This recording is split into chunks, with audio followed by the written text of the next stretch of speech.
Good afternoon, everyone. Thank you for joining us on this special edition of The Conversation With. We're going to welcome in Matt Haller from the International Franchise Association in just a minute.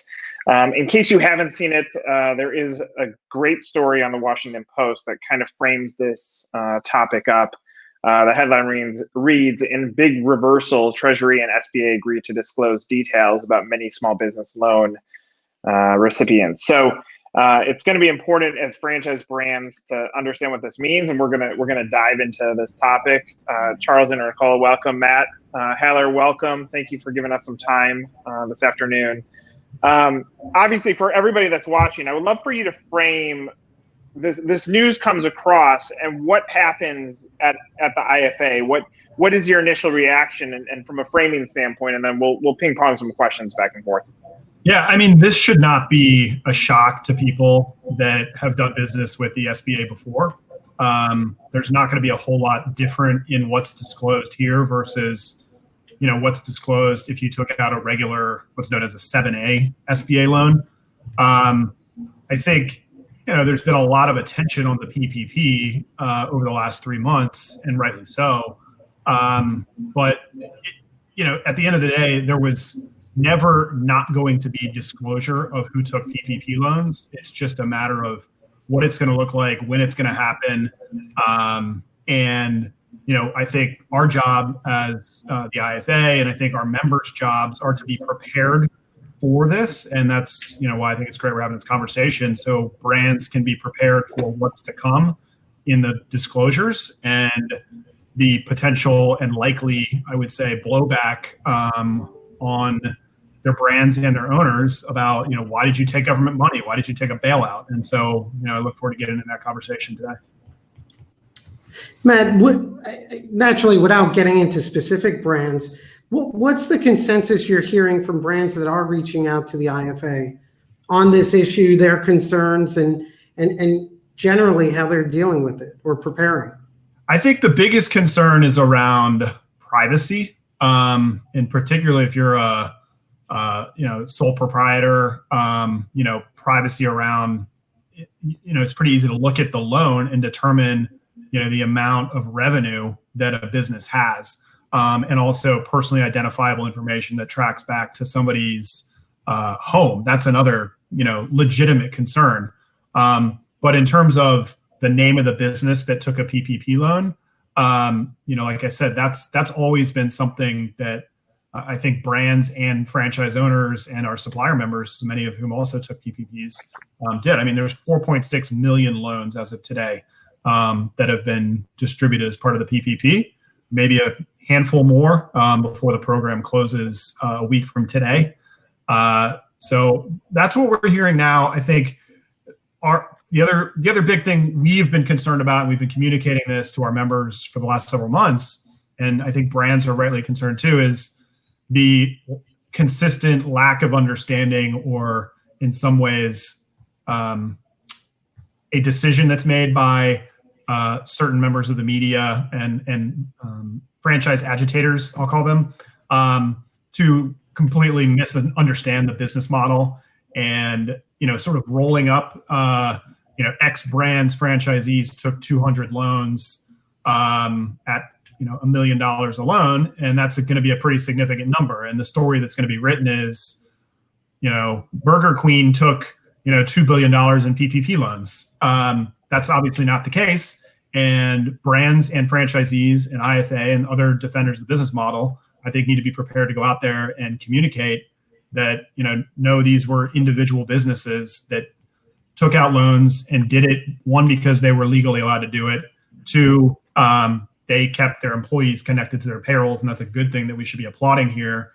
Three, that these are, independent businesses that rightly had access to loans.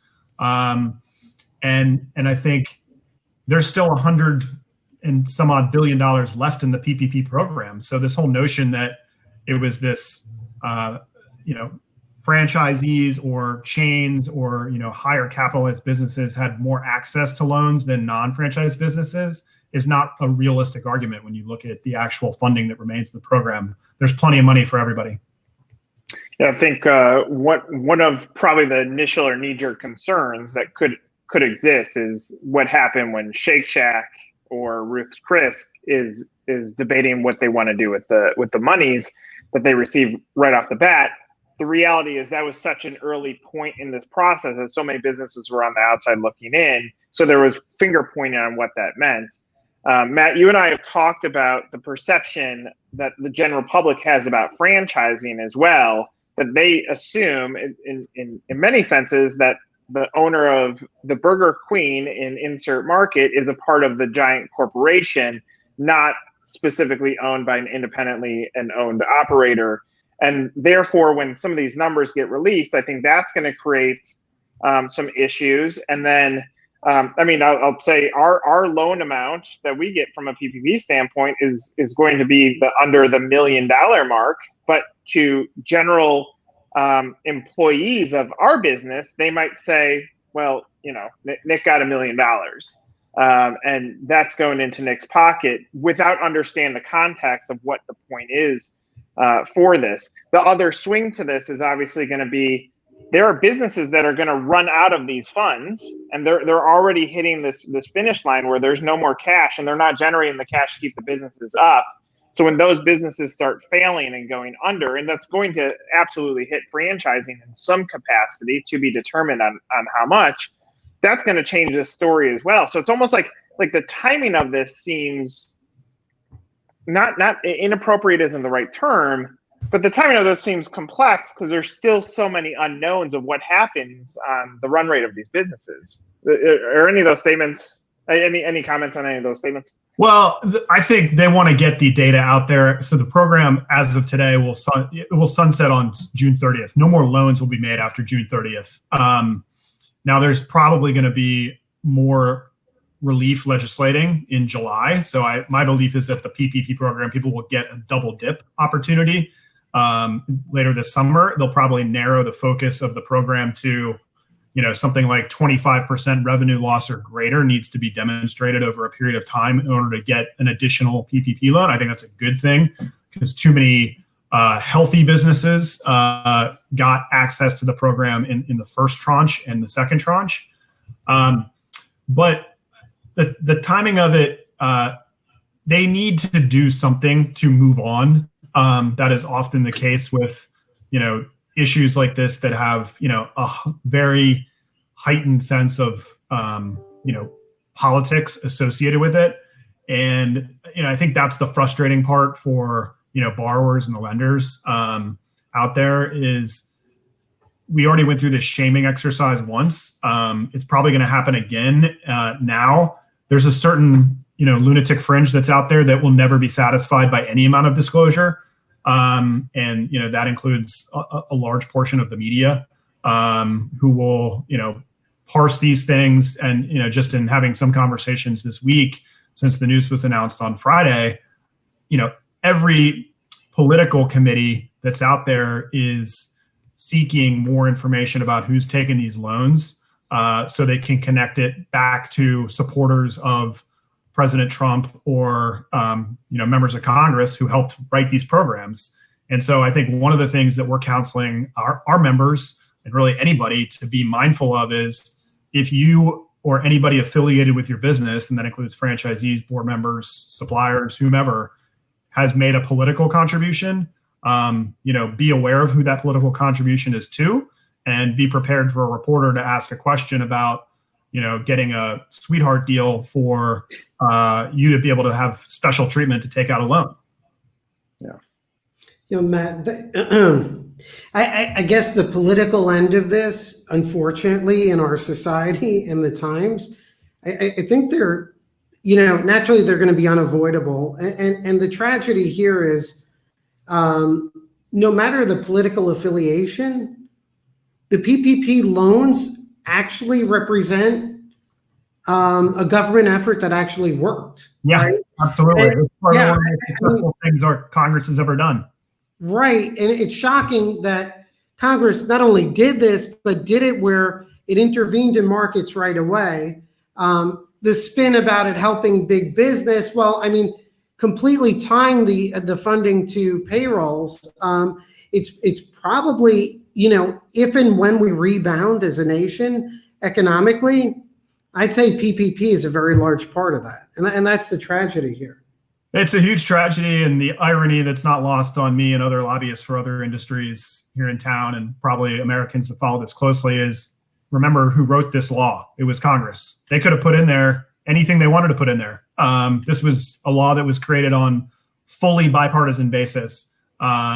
So, they have nobody to blame but themselves. But, the thing that Congress is worst at doing is accountability over their own actions. Mm-hmm. And that's why they have a 10% approval rating.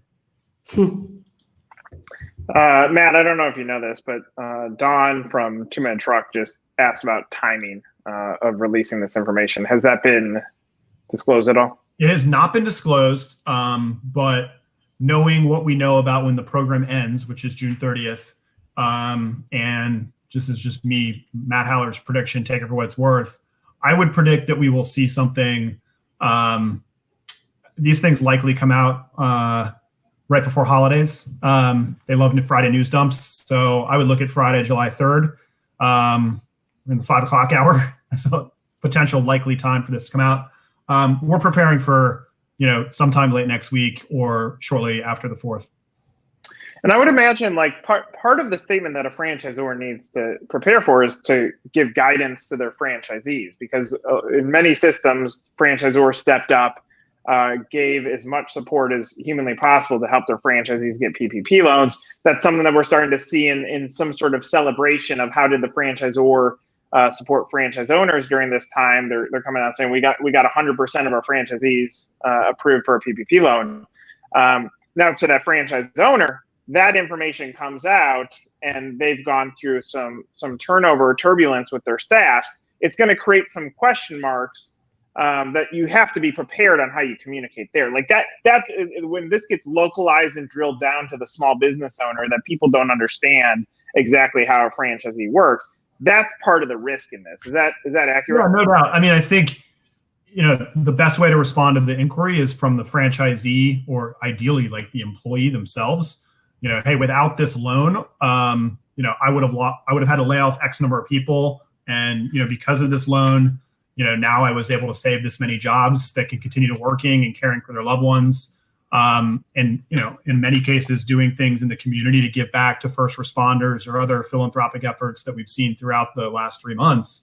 But, I think the brands, they need to have a plan, and they need to, communicate with their franchisees what that plan is and that this is coming. And if the franchisees are getting inquiries, there should be an element of coordination, just like there is on any other, brand sensitive matter. But I do think there's benefits for the franchisees to be talking specifically about why they needed the funds, what they did with the funds, and the benefits and the story that would exist without the funds, which is, the business probably not making it to the other side of this crisis. It's a lot of messaging, and considering there's going to be billions of dollars in political ads, I hope we don't need it. On the flip side, one of my big hopes, I'll try to put a positive spin on this, although I'm not sure there will be, because, there's going to be the media outlet.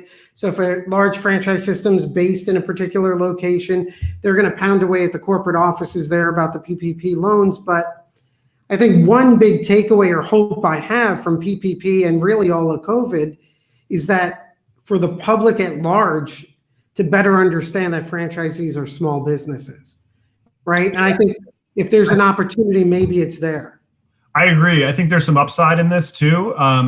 Clearly Congress understood the franchise business model, which is why they put in the language in the first place. And that was a very bipartisan, as we call it in DC, four corners decision. That means, it was supported by the speaker, the majority leader, the minority leader, and of both parties, and obviously the administration. That doesn't happen in a bill of this magnitude without an acknowledgement that, we wouldn't want to exclude the entire franchise business model simply because they are affiliated under a brand name.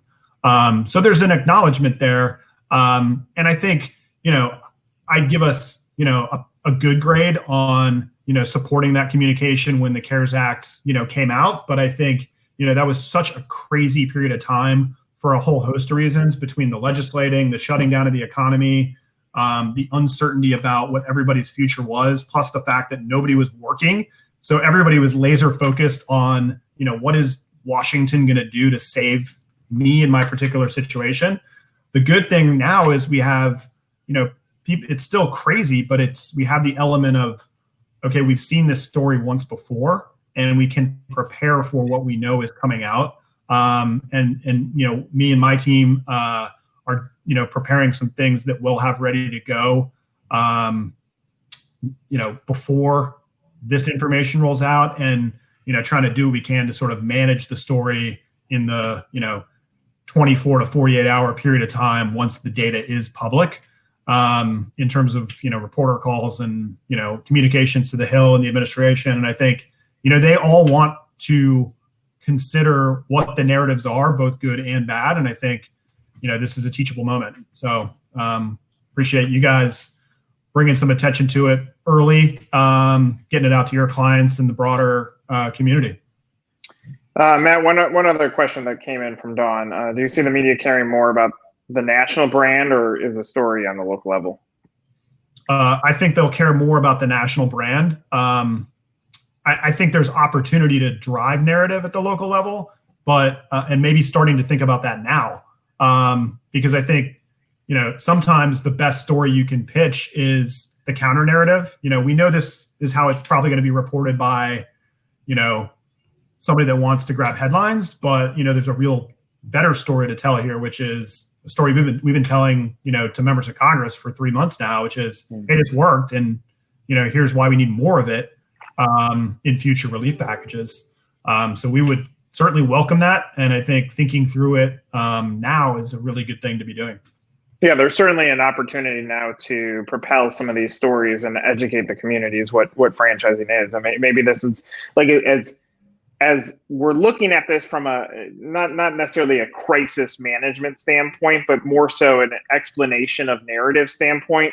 This is going to be an opportunity for any franchise to now localize the story and educate that community that it's run by small business owners. So yeah, like your good friend there in Chicago, Nick, used to say, "Never let a good crisis go to waste," which is Rahm Emanuel's famous quote. That's exactly what's going to happen. Matt Haller, appreciate your time. Thank you for giving us some insights. Looking forward to seeing where this goes. Sounds good. Thanks, guys. Appreciate the time. Thanks. Take care. See you guys.